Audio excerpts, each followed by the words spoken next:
Assalamualaikum warahmatullahi wabarakatuh. Saya Marsha Putri Arisna dari kelas PAIH. Pada kesempatan kali ini, saya akan mempresentasikan materi mengenai toharoh, najis, dan hadas.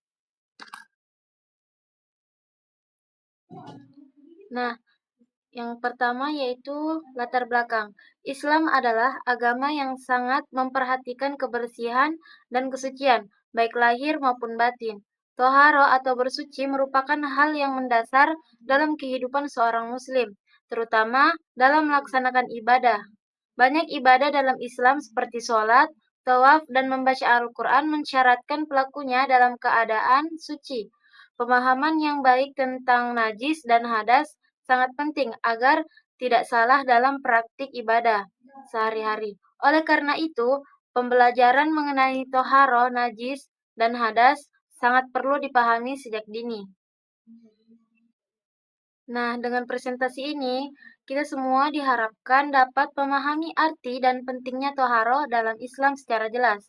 Kita dapat mengetahui macam-macam najis dan cara membersihkannya sesuai aturan Islam, membedakan antara najis dan hadas dalam konteks ibadah, menjelaskan cara bersuci dan dari hadas kecil dan hadas besar dengan benar, dan dengan memahami tujuan ini, kita bisa lebih fokus dan yakin dalam menjalankan ibadah dengan benar.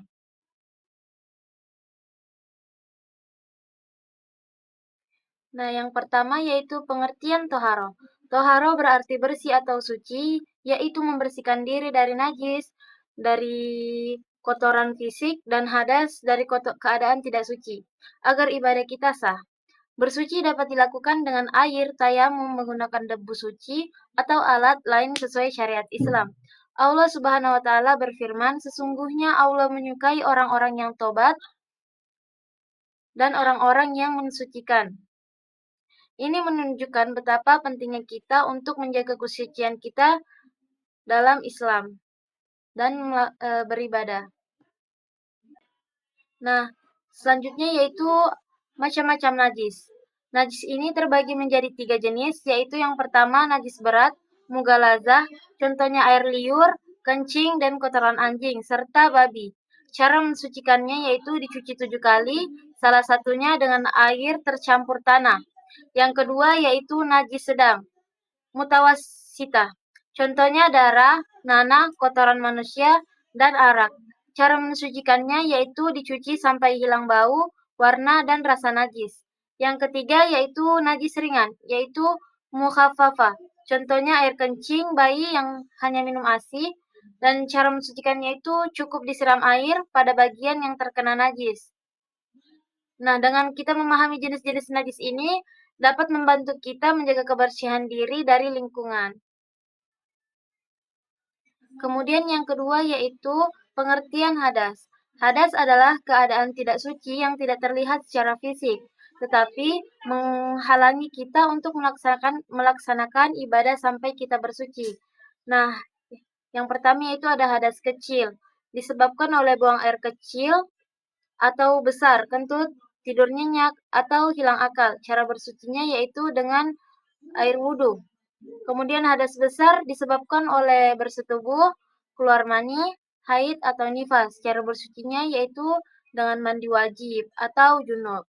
Nah, meskipun hadas ini tidak terlihat, namun ini sangat berpengaruh pada sah tidaknya ibadah kita. Nah, kemudian bagaimana cara kita bersuci dari hadas?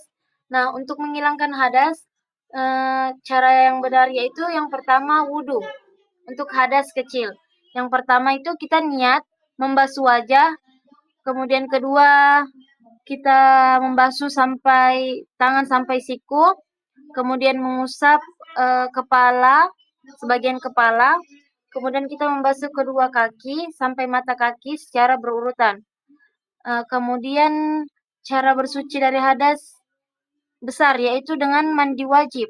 Yang pertama itu kita niat mandi besar, lalu membasuh seluruh tubuh tanpa menyisahkan bagian sedikit pun. Nah, sunnahnya itu kita berwudu dulu sebelum mandi wajib. Kemudian tayamum. Jika tidak ada air atau sakit, Kita boleh mengusap wajah dan tangan untuk bersuci sebagai pengganti wudhu atau mandi. Nah, memperhatikan langkah-langkah ini tentu saja sangat penting agar ibadah kita sah dan diterima. Nah, apa sih perbedaan najis dan hadas? Perbedaan najis dan hadas yaitu najis adalah kotoran yang bisa kita lihat atau sentuh seperti darah, kotoran, dan air, kencing. Jika terkena harus dicuci sampai bersih agar suci kembali. Hadas adalah keadaan tidak suci yang tidak terlihat seperti setelah buang air kecil atau haid. Untuk menghilangkannya, kita harus berwudu atau mandi wajib. Singkatnya, najis itu membuat benda atau tubuh kotor, harus dicuci. Sedangkan hadas membuat kita tidak suci untuk beribadah, harus bersuci dengan wudhu atau mandi. Nah, kesimpulannya yaitu toharo adalah bagian penting dari iman dan syarat syahnya ibadah dalam Islam.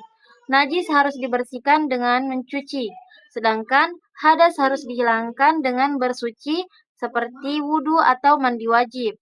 Dengan menjaga kesucian, ibadah kita menjadi sah dan diterima oleh Allah Subhanahu wa taala.